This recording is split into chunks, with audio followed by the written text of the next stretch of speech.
Hey folks, Steven here with 501 Parts.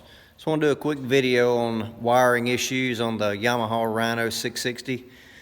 This is applicable to to pretty much all the Rhinos, the 700s, the 660s. They all have the basic wiring problem in the same area on the bike. Through our troubleshooting page, we'll show the first step is usually to check the servo. That's the most common issue that folks have with four-wheel drive.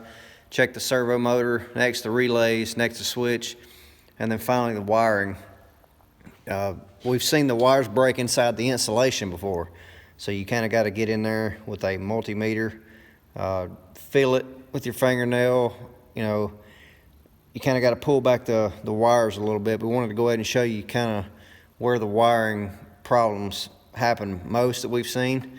Rhino 660 here, kind of dirty, but we can kind of see what's going on. So these three relays right here, this white one's a 29U, 5DM, 5DM. These three relays are your four-wheel drive. This is your two-wheel drive, four-wheel drive, same two-wheel drive, four-wheel drive, diff lock relay. And the wiring issues that we've seen, it's better to have the battery out. You can actually get in here a little bit easier.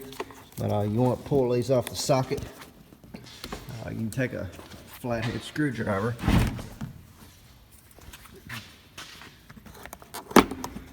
Kind of flick them up off the socket there.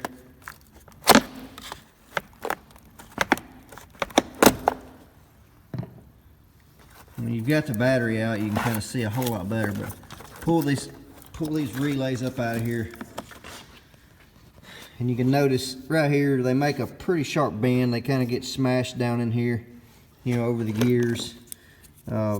Check right here, you can see where these relays make a bend right here.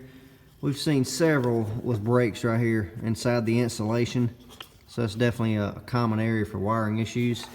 And just go ahead and pull this up. You can pull the wire loom and cut the electrical tape on here. That's the most common issue.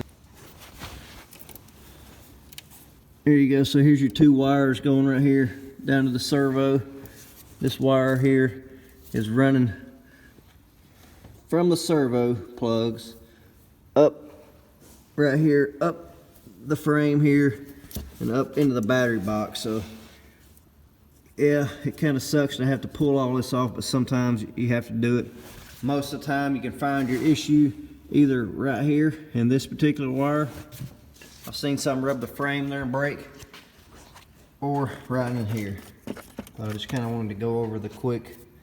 Luckily on the Rhinos, you don't have to go all the way back under the seat like you do on the Grizzlies. Everything's right here. Let us know if you got any questions. We'll help you any way we can. Thanks for watching.